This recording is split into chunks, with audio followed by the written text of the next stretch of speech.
ustedes saben, por la gracia, la misericordia, la bondad de nuestro Dios, el pasado 13 de agosto, el sábado antes pasado, nuestra iglesia cumplió 44 años de existencia.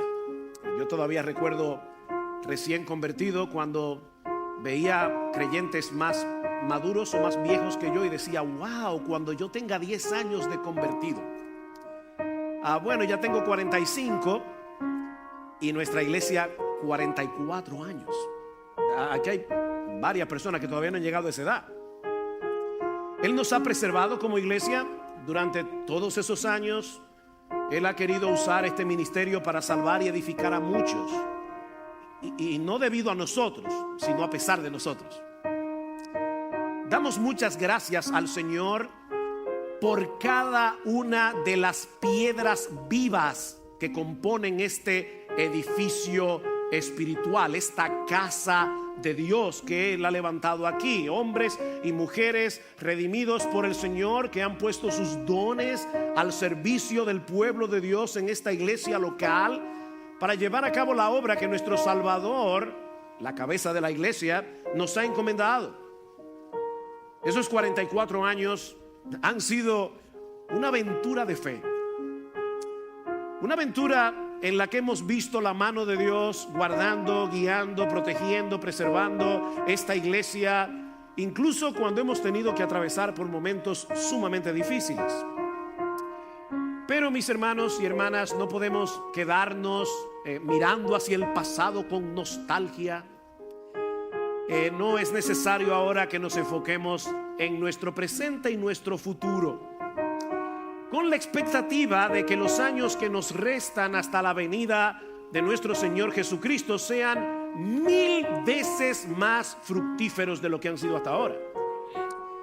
Y el pasaje que nosotros vamos a considerar en esta mañana, en la providencia del Señor, yo no planifiqué para que Primera Tesalonicenses 1:6 al 10 coincidieran con nuestro aniversario, pero este pasaje en la primera carta de Pablo a los tesalonicenses nos ayuda a ver en términos concretos lo que eso significa. ¿Qué significa ser una iglesia verdaderamente fructífera? Una iglesia que pueda ser un ejemplo para otras iglesias.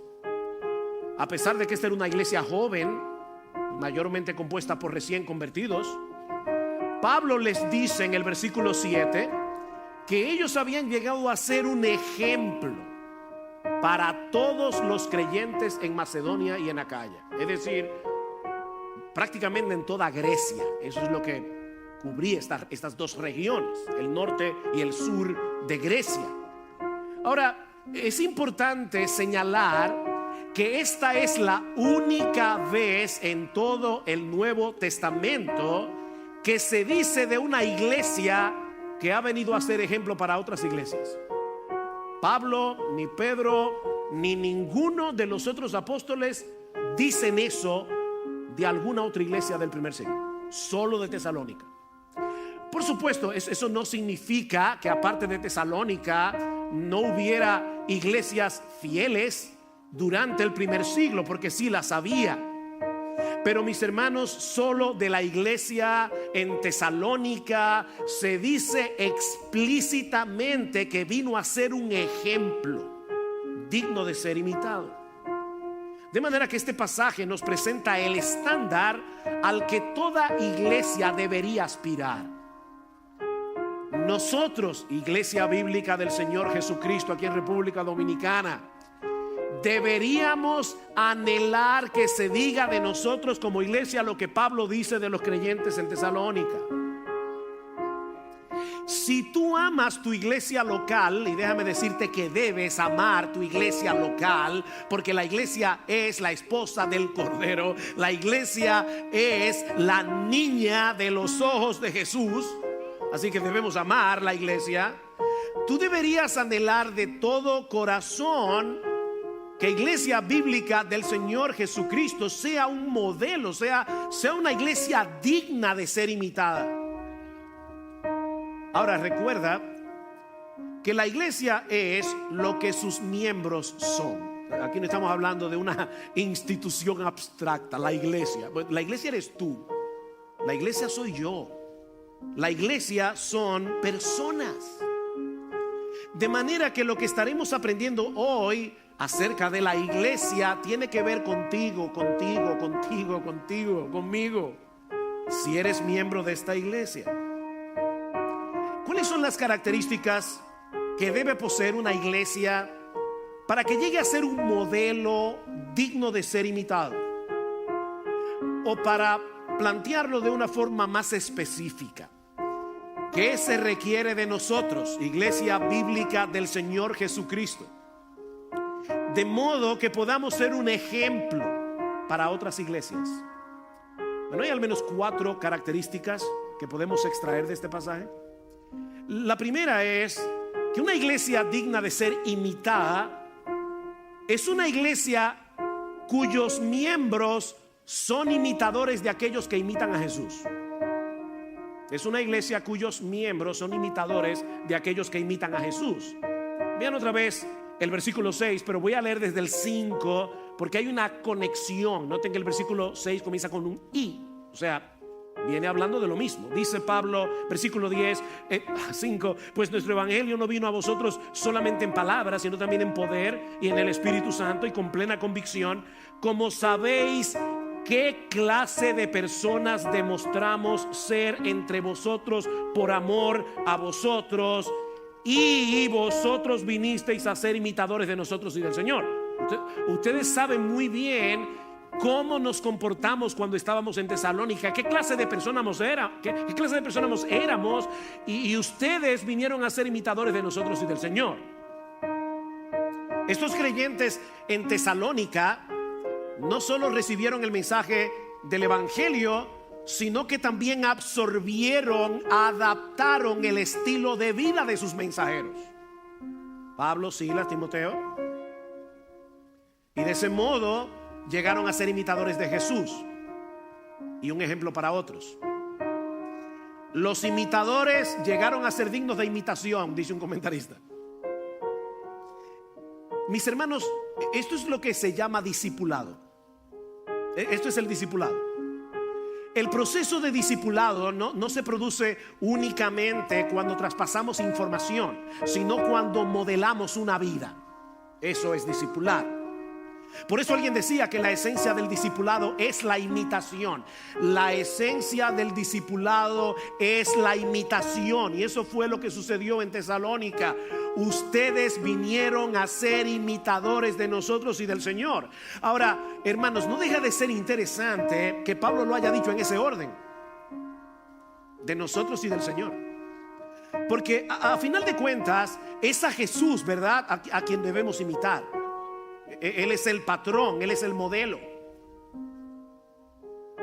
Sin embargo, Pablo menciona primero que los tesalonicenses imitaron a los misioneros. Ustedes vinieron a ser imitadores de nosotros y del Señor. Y la pregunta es: ¿por qué en ese orden? Esto es importante, porque los nuevos creyentes comienzan a imitar a Jesús en la medida en que perciben su carácter a través de otros creyentes más maduros. Nosotros somos el primer libro que leen los nuevos creyentes. Así es que ellos aprenden a imitar a Jesús.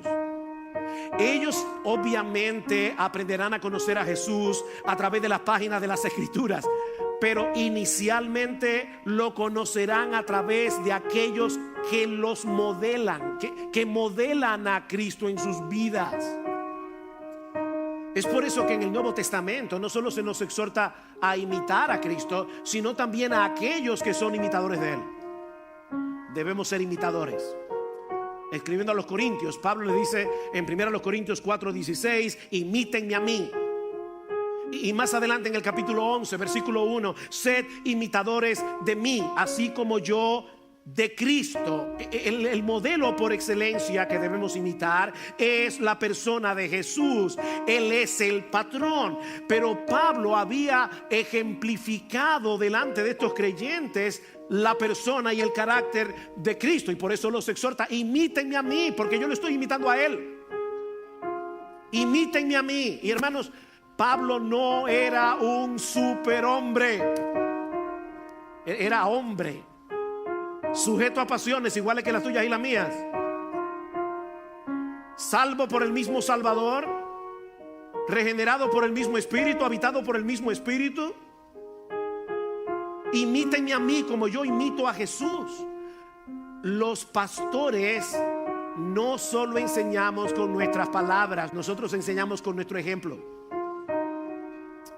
Escribiendo a Timoteo, Pablo le dice 4:12, 1 Timoteo: ninguno tenga en poco tu juventud, sino sé ejemplo de los creyentes en palabra, conducta, amor, espíritu, fe y pureza. Y a Tito le ordena exhortar a los jóvenes a que sean prudentes, presentándote tú en todo como ejemplo de buenas obras. Pero mis hermanos, esa responsabilidad no es exclusiva de los pastores. Esa es tu responsabilidad y la mía, la de todos. Escribiendo a los filipenses, Pablo les dice, Filipenses 3:17: hermanos, sed imitadores de mí y mirad a los que así se conducen según el ejemplo que tenéis en nosotros. Ellos debían imitar a Pablo, pero también a aquellos que imitaban a Pablo como él imitaba a Jesús. Esto es una cadena. Esta es la cadena de discipulado. Recuerden, la esencia del discipulado es la imitación. En la misma carta de Tito, Pablo le dice que él debe exhortar a las hermanas más maduras de la iglesia a ser maestras del bien. Y luego dice que enseñen a las más jóvenes. Y la idea de esta palabra enseñar allí es enseñar no solo con las palabras, sino principalmente con el ejemplo. Hermana de IBCJ, tú eres una maestra del bien. Debes ser una maestra del bien. Que enseñen a las más jóvenes, escuchen, que a amar a sus maridos y a sus hijos. Cuando las hermanas más jóvenes te ven a ti, deben aprender de ti a amar a su marido y a sus hijos, a ser prudentes, castas, puras, santas, inocentes en pensamiento, en acciones, en toda su vida. Tú eres una maestra del bien que debes enseñar a las más jóvenes a ser castas. Hermanas, esta es una época donde la castidad brilla por su ausencia. Y yo te pregunto, ¿alguna vez cuando tú escoges tu ropa, tú piensas en el hecho de que si todas las hermanas de la iglesia se visten como tú, estarían modelando la pureza y la santidad del Señor Jesucristo? Esto no es opcional, mi hermana, tú eres una maestra, pero puedes estar enseñando algo equivocado. Tu ejemplo está enseñándole a otras mujeres, y lamentablemente debo decir, mis amadas hermanas, que el cristianismo ha sido permeado por el mundo en cuanto a la inmodestia de una forma flagrante. Y no pienses, por favor, que eso es legalismo, porque la Biblia dice que las mujeres deben vestirse con pudor y modestia. Entonces la pregunta es, cuando tú te vistes, tú estás consciente de que tú estás enseñando a otras mujeres con el largo de tu ropa, con lo modesta que te viste, con lo bien que te cubres. Maestras del bien, castas, cuidadosas de su casa, buenas, sujetas a sus maridos. Y oye, que para que la palabra del Señor no sea blasfemada. Wow. Hermanas, eso es serio. Esto es serio, muy serio. La palabra de Dios puede llegar a ser blasfemada cuando en una iglesia las hermanas hablan muy bonito, pero se visten y andan y viven exactamente como las mujeres de allá afuera, y no como mujeres que le temen a Dios. Somos imitadores que deben ser dignos de ser imitados. Somos imitadores dignos de ser imitados. Miren, nosotros siempre estamos imitando a alguien, siempre, y siendo de ejemplo para otros. Eso es inevitable. La pregunta es, ¿a quién estás imitando tú? ¿A quién tú imitas? Déjame poner esto de una manera más concreta. Ahora mismo, y esto no es retórico, o sea, estoy haciendo la pregunta para que lo pienses de verdad. Tú podrías pensar ahora mismo en tres o cuatro personas de la iglesia a las cuales tú imitas, porque aunque es una persona imperfecta, no glorificada, es obvio que esa persona trata de imitar a Jesús. Tú puedes pensar en 3, 4 personas que tú conscientemente imitas, porque tú sabes que esa persona o esas personas son imitadores de Jesús. ¿Qué ejemplo tú le estás dando a otros? ¿Eres un creyente al que los demás pueden imitar? Porque en dependencia del Espíritu Santo tú procuras ser imitador de Cristo. Bueno, pastor, yo un ejemplo. Sí. Estos nuevos creyentes de Tesalónica eran seres humanos comunes y corrientes, y ellos llegaron a ser un ejemplo. Nadie tiene excusa para no ser un ejemplo. Porque de paso, no hay que ser perfecto para ser un ejemplo. No, obviamente, porque si eso es lo que se requiere, ninguno de nosotros podría ser un ejemplo. De hecho, una de las cosas que los creyentes debemos modelar es un espíritu enseñable cuando somos corregidos. Los creyentes que son dignos de ser imitados también pecan y tienen que ser corregidos, y precisamente se vuelven imitables cuando en medio de la corrección reaccionan correctamente, piadosamente. Cuando son convencidos de pecado, los creyentes dignos de imitar modelan una vida de arrepentimiento. Aquí no estamos hablando de una vida perfecta, aquí estamos hablando de una vida de arrepentimiento.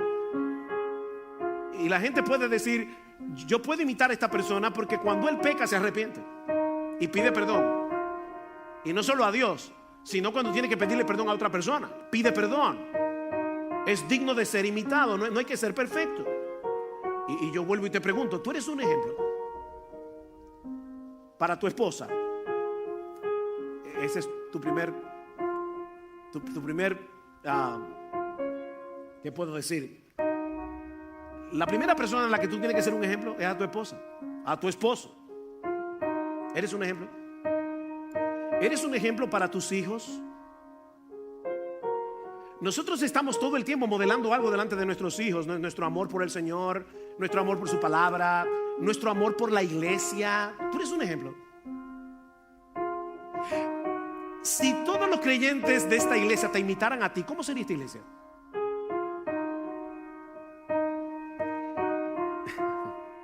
Si todos los creyentes de esta iglesia te imitaran a ti, ¿cómo sería esta iglesia? Ahora, noten que Pablo es bien específico en nuestro texto en las cosas que estos creyentes imitaron de los misioneros y por ende de Jesús. Pablo menciona por lo menos 3 cosas. En primer lugar, en la forma como recibieron la palabra. Dice en el versículo 6: y vosotros vinisteis a ser imitadores de nosotros y del Señor, habiendo recibido la palabra. Habiendo recibido la palabra. Recibir la palabra es mucho más que un mero conocimiento intelectual. Es mucho más que al almacenar conocimiento bíblico, almacenar conocimiento teológico. No, recibir la palabra es aceptarla como lo que es, la palabra inspirada de Dios. Esta es la palabra de Dios. Y por lo tanto, es este libro y no ningún otro el que debe modelar nuestras creencias, el que debe modelar nuestra cosmovisión, el que debe moldear nuestra conducta. Este libro, porque es la palabra de Dios. Ellos recibieron la palabra. Noten lo que dice Pablo en el capítulo 2, versículo 13. Por esto también nosotros sin cesar damos gracias a Dios de que cuando recibisteis la palabra de Dios, que oísteis de nosotros, la recibiste, la aceptasteis no como la palabra de hombres, sino como lo que realmente es la palabra de Dios, la cual también hace su obra en vosotros los que creéis. Ustedes recibieron este mensaje como la palabra de Dios. Estos hombres y mujeres en Tesalónica aprendieron de Pablo y de su equipo misionero a ser imitadores de Jesús en la importancia suprema que Jesús le daba a la Biblia. ¿Oyeron eso? Que Jesús le daba la escritura. Él era el Hijo de Dios. Sin embargo, ¿cómo se defendió Jesús? Perdón. ¿Cómo se defendió Jesús en el monte de la tentación? Lo que Cristo dijera en el monte de la tentación hubiera sido palabra de Dios, porque Él es Dios encarnado. Pero ¿cómo se defendió? Escrito está, escrito está, escrito está, citando Deuteronomio. Cristo usó la escritura para defenderse de los ataques del maligno. Escrito está.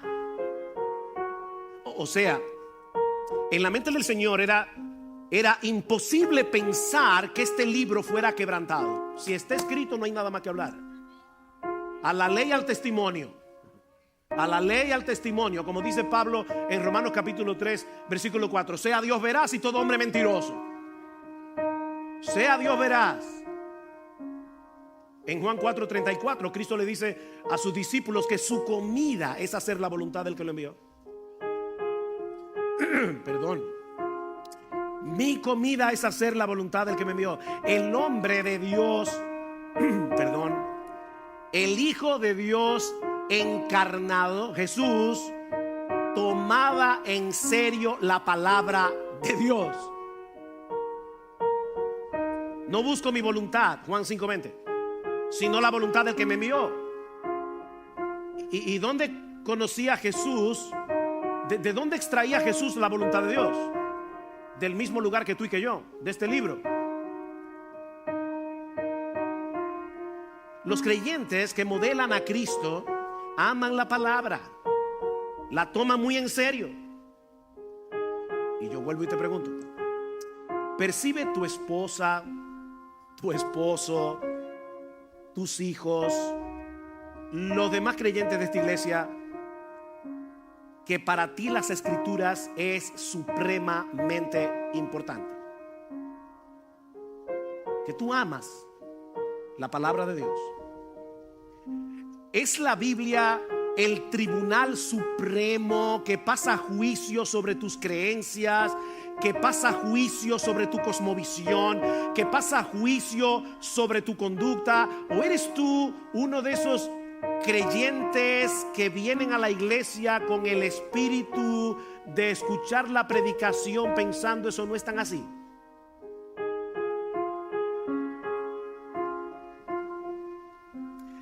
Pero estos creyentes no solo recibieron la palabra de Dios como lo que es la palabra de Dios, sino que lo hicieron en medio de mucha tribulación. ¿Vieron el texto?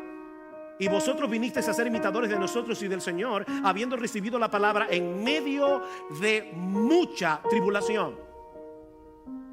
Ellos aprendieron de Pablo y de Silas y de Timoteo a ser imitadores de Jesús en el sufrimiento que trae consigo hacer la voluntad de Dios, tomar la Biblia en serio en un mundo que todo lo distorsiona, donde a lo bueno llaman malo y a lo malo llaman bueno. Lean el libro de los Hechos, sobre todo los capítulos 16 y 17, donde Lucas narra el inicio de la obra evangelizadora en Europa, y ustedes verán el alto precio que Pablo y su equipo tuvieron que pagar por predicar la palabra en un medio sumamente hostil. Y los tesalonicenses lo sabían, porque de hecho pasó en su ciudad. Pablo estaba preso junto con Silas en la cárcel de Filipos, y ¿qué hacían? Cantaban himnos al Señor. Y lo más seguro ellos se habían enterado de eso. Los creyentes en Tesalónica aprendieron de Pablo y de su equipo misionero lo que era sufrir por Cristo. Ellos recibieron la palabra, ellos abrazaron el evangelio de todo corazón en medio de una severa persecución. Noten el capítulo 2, versículo 14. Pues vosotros, hermanos, vinisteis a ser imitadores de las iglesias de Dios en Cristo Jesús que están en Judea, porque también vosotros padecisteis los mismos sufrimientos a manos de vuestros propios compatriotas, tal como ellos padecieron a manos de los judíos, los cuales mataron tanto al Señor Jesús como a los profetas, y a nosotros nos expulsaron de la ciudad. A Pablo y a Silas y a Timoteo los expulsaron de Tesalónica.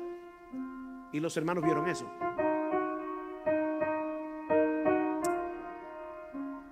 Hermanos, el gozo en el sufrimiento no es natural. Esta no es la alegría que experimentamos cuando todo nos está saliendo bien. No, este gozo es un fruto del Espíritu. ¿Recuerdan Gálatas 5? El fruto del Espíritu es amor, gozo, paz, paciencia, benignidad. Esto es sobrenatural. Esto lo produce el Espíritu de Dios. Estos creyentes fueron discipulados para el sufrimiento. Para el sufrimiento. Por medio del ejemplo de Pablo, Silas y Timoteo. Escribiendo a los Corintios, Pablo menciona el ejemplo de las iglesias de Macedonia, entre las cuales obviamente estaba Tesalónica, que en grande prueba de tribulación, la abundancia de su gozo y su profunda pobreza abundaron en riquezas de su generosidad. Mira, mi hermano, no hay que ser rico para dar, no hay que ser rico para amar, no hay que ser rico para hospedar, no hay que ser rico para hacer el bien. Estos hermanos eran pobres, y en medio de su tribulación, en vez de decir ay de mí, pobre, lo que los americanos llaman el pity party, hay gente que les encanta autocompadecerse. No, estos hermanos no se estaban autocompadeciendo. Ellos estaban pensando, ¿qué les falta a estos hermanos de Judea para nosotros poder ayudar con lo que tenemos? Abundaron en generosidad. Ser imitadores de Jesús implica experimentar ese gozo sobrenatural del Espíritu Santo, porque Jesús lo experimentó. Dice un salmo que él fue ungido con óleo de alegría. ¿Tú te imaginas a Jesús como alguien alegre? ¿O te lo imaginas como alguien, con cara de busto de Beethoven? ¿Ustedes han visto a Beethoven? Que siempre estaba como malhumorado. ¿Ustedes se imaginan a Jesús así? Porque eso no es lo que la Biblia dice. Por el gozo puesto delante de él sufrió la cruz. Hablando de Cristo. Por el gozo puesto delante de él sufrió la cruz. Él experimentó gozo en medio del sufrimiento. Y los apóstoles aprendieron eso de Jesús. ¿Ustedes recuerdan cuando fueron encarcelados por predicar la palabra en la sinagoga? El concilio los encarceló, y dice en el versículo 41 del capítulo 5 de Hechos, oigan esto, que después de ser azotados, ellos salieron de la presencia del concilio gozosos de haber sido tenidos por dignos de padecer afrenta por causa del nombre.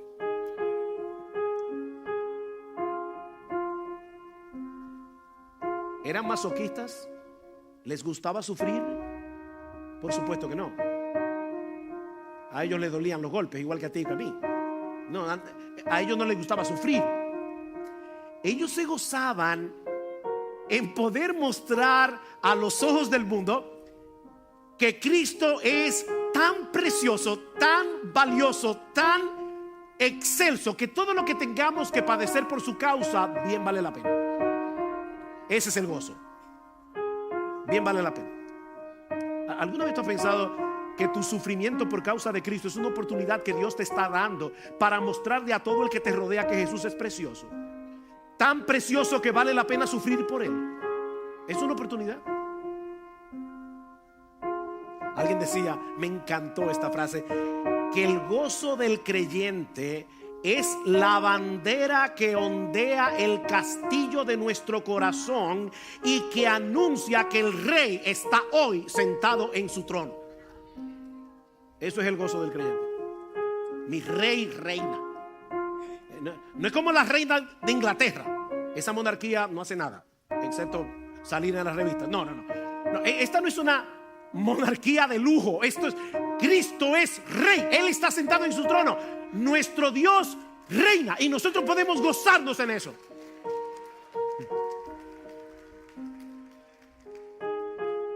En medio del sufrimiento nos gozamos, porque sabemos que no existe un rey más bueno, sabemos que no existe un rey más poderoso, sabemos que no existe un rey más sabio que el nuestro, y que al final nosotros compartiremos su victoria y su trono. Gózate. Y ahora yo te pregunto otra vez. Este es el mensaje de las preguntas. ¿Estamos modelando delante de otros lo que implica recibir la palabra en medio de mucha tribulación con el gozo del Espíritu Santo? ¿Estamos imitando conscientemente a otros cristianos que reciben la palabra así? Wow, yo quiero ser como este hermano. Yo quiero ser como este hermano. Pero tenemos que avanzar. También aprendemos de este pasaje que una iglesia digna de imitar es una propagadora del evangelio. Una iglesia digna de imitar es una propagadora del evangelio. Vean el versículo 7. De manera que llegasteis a ser un ejemplo para todos los creyentes en Macedonia y en Acaya, porque saliendo de vosotros la palabra del Señor ha resonado. De paso, Pablo habla mucho de la palabra de Dios, la palabra de Cristo. Solamente 2 veces Pablo usa esta frase, la palabra del Señor, y aquí y en 2 Tesalónica, las 2 cartas, y es una frase que nos conecta con la palabra de los profetas del Antiguo Testamento, la palabra del Señor. Dice, la palabra del Señor ha resonado, no solo en Macedonia y Acaya, sino que también por todas partes vuestra fe en Dios se ha divulgado, de modo que nosotros no tenemos necesidad de hablar nada. La palabra griega que se traduce como resonar puede ser traducida también como retumbar o resonar muy intensamente. Es una palabra interesante porque está emparentada con el término griego de donde viene nuestra palabra eco. Todos aquí saben lo que es el eco. El eco es una reverberancia, es el sonido que se replica y se amplifica al chocar con otros objetos. Eso fue lo que sucedió con el mensaje del evangelio cuando llegó a Tesalónica. Estos creyentes se convirtieron en una caja de resonancia, de tal manera que la palabra del Señor no solo llegó a toda Grecia, Macedonia y Acaya, sino que Pablo dice por todas partes vuestra fe en Dios se ha divulgado. No sé si recuerdan, pero en el primer sermón que dimos de esta serie decíamos que la ciudad de Tesalónica, que llegó a ser la capital de Macedonia durante el Imperio Romano, estaba en un lugar muy estratégico porque estaba situada en uno de los mejores puertos naturales de Grecia y encima de la vía Ignacia, que era una de las carreteras más importantes del Imperio Romano. Así que esta era una ciudad muy accesible, por eso le hicieron capital. Muy accesible por tierra, muy accesible por mar, y los tesalonicenses aprovecharon esa ventaja. Todo el que pasaba por Tesalónica para vender su mercancía, para lo que sea, escuchaban el evangelio de parte de los tesalonicenses. Estos creyentes no paraban de predicar la palabra, y no olviden que ellos estaban siendo perseguidos. Era en medio de mucha persecución. ¿Qué sería lo más natural que haría un grupo de creyentes que están sufriendo por causa del evangelio? Mira, vamos a ser prudentes. Mejor dejemos de predicar por un tiempo hasta que las aguas se bajen. ¿Verdad? Eso sería lo más lógico. Pero no fue lo que ellos hicieron. Ellos estaban sufriendo persecución por predicar el evangelio. ¿Y qué hicieron? Seguir predicando el evangelio. Bunyan, el autor del Progreso del Peregrino, estuvo preso por 12 años en una cárcel en Bedford por predicar el evangelio. En esa cárcel escribió el Progreso del Peregrino. Y uno de los carceleros le decía: Bunyan, recuerda a tu niña María. Una hija de Bunyan nació ciega. Y le decía: tu familia está sufriendo porque tú estás aquí en la cárcel. Lo único que tienes que prometer, y te sacamos de inmediato, es que vas a dejar de predicar. Y él decía: si me sacan de aquí, vuelvo a predicar. 12 años preso. Eso fue lo que hicieron los hermanos de Tesalónica. Ahora, ¿de dónde aprendieron ellos eso? De Pablo y de su equipo. ¿Ven otra vez la cadena de discipulado? ¿Qué dice el capítulo 2? Porque vosotros mismos sabéis, ustedes lo saben, hermanos, que nuestra visita a vosotros no fue en vano, sino que después de haber sufrido y sido maltratados en Filipos, como sabéis, ven, ellos sabían lo que había pasado en Filipos, tuvimos el valor, confiados en nuestro Dios, de hablaros el evangelio de Dios en medio de mucha oposición. Ellos aprendieron eso de los misioneros.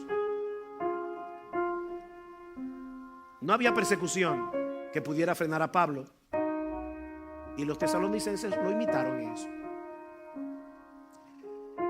El testimonio de esta iglesia llegó a ser tan conocido que Pablo dice: cuando yo visito otros lugares y quiero comenzar a contarle de lo que está pasando en Tesalónica, no te preocupes, ya lo sabemos. Los tesalonicenses eran famosos. Todo el mundo sabía lo que había pasado ahí. De paso, y recordando nuestro 44 aniversario, yo creo que es justo decir como pastor que el celo evangelístico de esta iglesia ha sido una característica que ha permanecido a lo largo de los años. Y damos gracias al Señor por eso. Yo estaba recordando cuando nosotros nos convertimos al Señor en el año 1977. La mayoría de nosotros éramos un grupo de muchachos de 18 a 24 años. El más viejo tenía 24, así que la mayoría estábamos en la universidad. Y de verdad es que habíamos conocido algo tan grande, tan precioso, que no podíamos dejar de predicar el evangelio. Y no pude dejar de pensar en mi madre. Perdónenme que ponga un ejemplo tan personal, pero cuando mi mamá se convirtió al Señor, el día que nosotros nos bautizamos, yo y mis hermanos y yo, el burro adelante, el día que nosotros nos bautizamos y se predicó la palabra, mi mamá, que era católica romana, ferviente adoradora de la Virgen María, de repente se puso en pie en medio de la iglesia y dijo en voz muy alta, porque mi mamá era bastante extrovertida: yo estaba ciega aprendiéndole velones a vírgenes y a santos, y ahora me he dado cuenta que Jesucristo es la luz del mundo.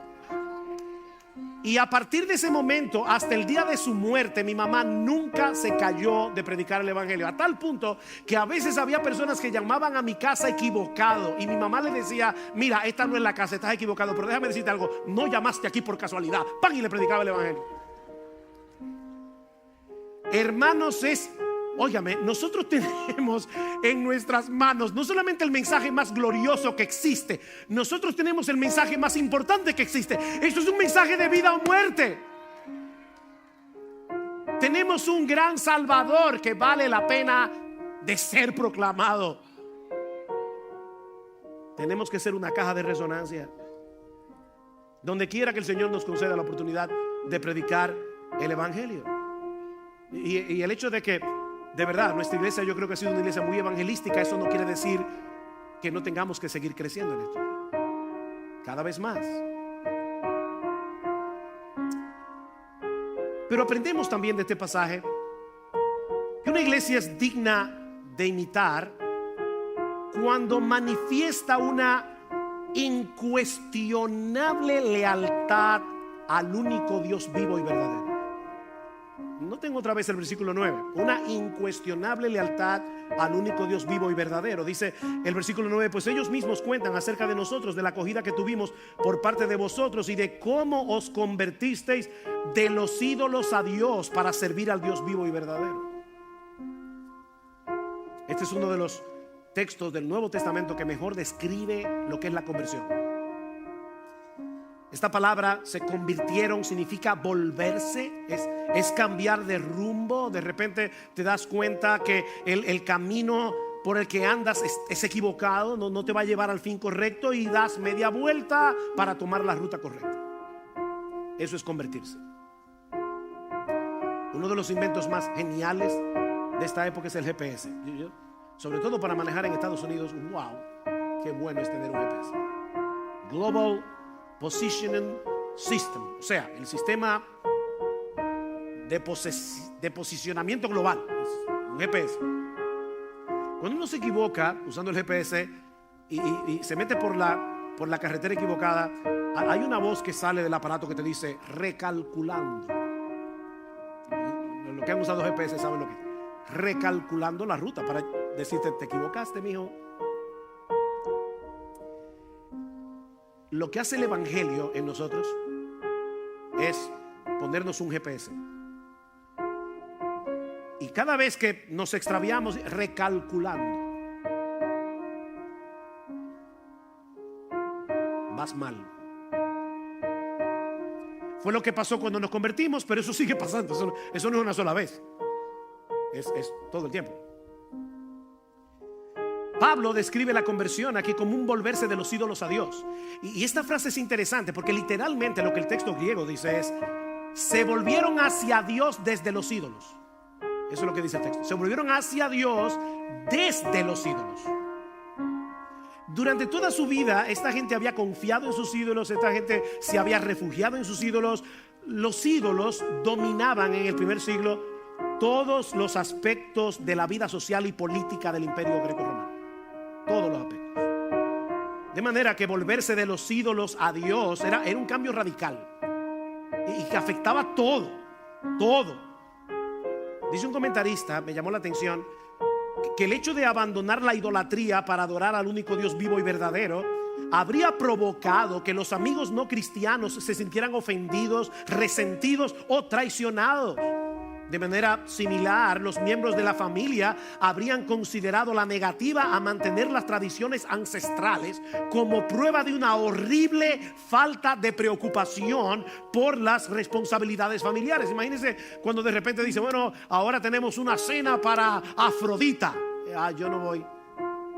Toda la vida te reúnes con tu familia para adorar a los ídolos que ellos adoraban, y que para la familia era algo tan importante. O sea, yo le pedía a Afrodita que te diera hijos.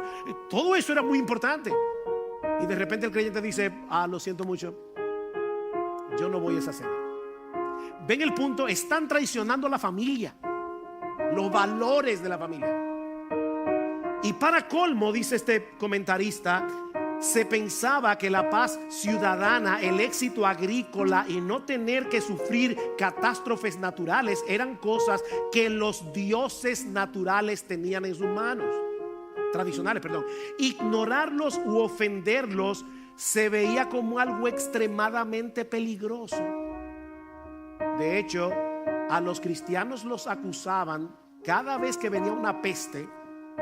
Decían: eso es porque los cristianos dejaron de adorar a los ídolos. Eso es Zeus que está molesto. Eso es la diosa tal, el dios tal. O sea, hermanos, uno lee tan rápido ahí: se convirtieron de los ídolos a Dios, y no está pensando en todo lo que implicaba para esa gente convertirse de los ídolos a Dios. Ellos entendieron que era imposible servir al único Dios vivo y verdadero sin que haya un abandono de los ídolos que antes servíamos. Mira, déjame decirte algo. Nadie puede pretender tener a Cristo en su vida en medio de otros altares. No trates de hacer un hueco en tu corazón en medio de toda tu idolatría para meter a Cristo ahí. No, Cristo no acepta eso. Él es único. Seguir a Cristo significa, esto es profundo, seguir a Cristo. Seguir a Cristo es seguir a Cristo y a nadie más. Él no comparte altares. Es Él y solo Él. Es por eso que la conversión requiere de una obra previa del Espíritu Santo, porque es imposible renegar de los ídolos en los que habíamos confiado durante toda nuestra vida para confiar ahora únicamente en Jesús.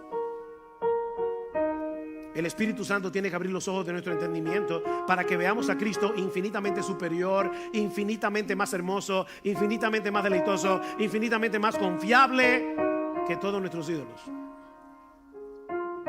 Esa es la única manera como podemos cortar con la idolatría en el momento de la conversión y seguir luchando con ella a lo largo de toda nuestra vida. Debemos mantenernos contemplando la hermosura, la gloria, el poder, la confiabilidad de nuestro Señor Jesucristo. ¿Qué dice Juan al final de su primera carta? Que los creyentes sabemos que el Hijo de Dios ha venido y nos ha dado entendimiento para conocer al que es verdadero, y estamos en el verdadero, en su Hijo Jesucristo. Este es el verdadero Dios y la vida eterna. Y ahí mismo dice: hijitos, guardaos de los ídolos. Ven, a creyentes, guárdense de los ídolos. ¿Y cuál es la única manera? Recordar que Jesucristo es el Dios vivo y verdadero, el único.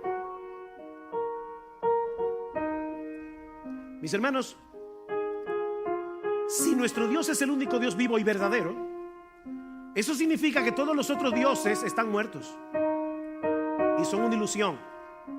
Todos los otros dioses. Y por favor, no pienses en la idolatría en términos de una estatua, de un cuadro. No, decía alguien que nuestros ídolos son aquellas cosas con las que contamos para hacer nuestras vidas significativas. Son aquellas cosas de las cuales decimos: yo necesito eso para ser feliz. O si yo no tengo eso, mi vida no vale nada ni significa nada. Ese es tu ídolo. Puede ser la fama, el dinero, el esposo, la esposa, los hijos, los amigos, el entretenimiento, la música, el deporte. Todo eso puede ser un ídolo. La conversión, mi hermano amado, implica un traspaso de lealtad. Tú eres leal a Jesucristo y a nadie más. Leal a Jesucristo, en vez de ser leales a tus ídolos con los cuales están luchando. Nos convertimos para adorar, confiar, servir únicamente a Cristo. Pablo dice: nos convertimos de los ídolos a Dios para servir al Dios vivo y verdadero. La conversión y el servicio van de la mano. Si Él es el único Dios vivo y verdadero, ¿qué puede ser más sensato? ¿Qué puede ser más inteligente que dedicarnos por entero a servirle únicamente a Él? Él es el único Dios vivo y verdadero. Pero aún nos resta una enseñanza más que veremos más brevemente. Rápidamente, una iglesia digna de imitar es una iglesia cuyos miembros viven a la espera del regreso de su Señor. Versículo 10. Ustedes se convirtieron de los ídolos a Dios para servir al Dios vivo y verdadero, y se convirtieron para esperar de los cielos a su Hijo, al cual resucitó de entre los muertos, es decir, a Jesús, quien nos libra de la ira venidera.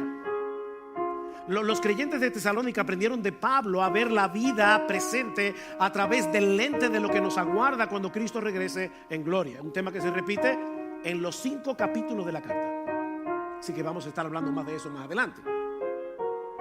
Esa esperanza, mis hermanos, es una parte esencial de nuestra salvación. Ustedes se convirtieron para esperar de los cielos a su Hijo. ¿Ven? Se convirtieron para eso, para esperar a Jesús. Filipenses 3:20. Nuestra ciudadanía está en los cielos, de donde también ansiosamente esperamos a un Salvador, al Señor Jesucristo. Ansiosamente. Tito 2:13 dice que aguardamos la esperanza bienaventurada y la manifestación gloriosa de nuestro gran Dios y Salvador Jesucristo. Hebreos 9:28, el autor de la carta dice que Cristo aparecerá por segunda vez para salvación de los que ansiosamente lo esperan. El verdadero creyente vive a la espera del regreso de su Señor. Ese es nuestro consuelo. Esa es nuestra motivación para perseverar en medio del sufrimiento. Eso es lo que nos motiva a seguir sirviendo sacrificialmente. No tenemos esperanza en lo que pueda pasar en este mundo. Vivimos a la espera del regreso de Jesús, que murió y resucitó y nos libra de la ira venidera. Y mi amigo, si tú estás aquí en esta mañana, no escuches la palabra ira como una rabia de Dios. No, Dios no tiene rabia. La ira de Dios es la justa indignación de Dios contra el pecado, que lo lleva a castigar al pecador. Dios es perfectamente justo. Y de paso, déjame decirte algo. Tú fuiste creado a la imagen de Dios, y yo estoy completamente seguro que cuando tú lees en los periódicos que personas que fueron inculpadas de algún crimen y tú crees que realmente cometieron ese delito y esa persona el juez lo descarga, tú no piensas, ay, qué bueno es ese juez. No, tú dices que injusto, ¿verdad? Lo que pasa es que tú quieres que trates con justicia al otro, pero no a ti. Dios es justo. Y Cristo tuvo que morir en la cruz del Calvario para absorber la ira de Dios que tú y yo merecemos por causa de nuestros pecados. Así es que Cristo nos libra de la ira venidera. Y ese Cristo que nos libra de la ira venidera vuelve otra vez. Vuelve otra vez. Y ahí entonces, mis hermanos, como les decía, voy a ampliar esta enseñanza de la segunda venida más adelante. Pero hay 4 características de una iglesia digna de imitar. Es una iglesia cuyos miembros son imitadores de aquellos que imitan a Jesús. Es una iglesia que propaga el evangelio. Es una iglesia cuya lealtad es a Dios, no a los ídolos. Es una iglesia que vive a la espera del regreso de su Señor. Y ahora yo te pregunto, mi hermano, ¿están esas características en ti? Recuerda que una iglesia es lo que sus miembros son. Somos tú y yo los que debemos ser imitadores de aquellos que imitan a Jesús. Somos tú y yo los que debemos propagar el evangelio. Somos tú y yo los que debemos vivir en pie de lucha contra los ídolos del corazón, porque hasta que lleguemos al cielo vamos a seguir peleando con eso. Somos tú y yo que tenemos que manifestar todo el tiempo a través de nuestra fe, de nuestro arrepentimiento, que somos leales únicamente a Cristo. Somos tú y yo los que debemos vivir a la espera del regreso de nuestro Señor. Pero no te desanimes. No te desanimes. Recuerda que no estamos solos en esto.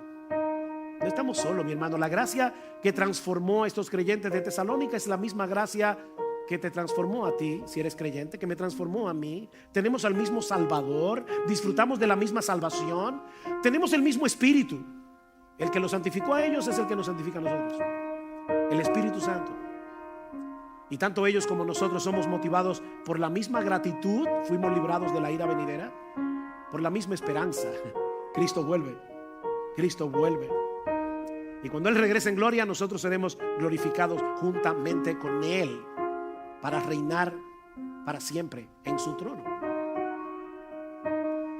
El Señor nos ayude como iglesia, ahora que acabamos de cumplir 44 años de existencia, para que el tiempo que nos resta hasta la segunda venida de nuestro bendito Señor seamos 1000 veces más fructíferos en la salvación y edificación de muchos para la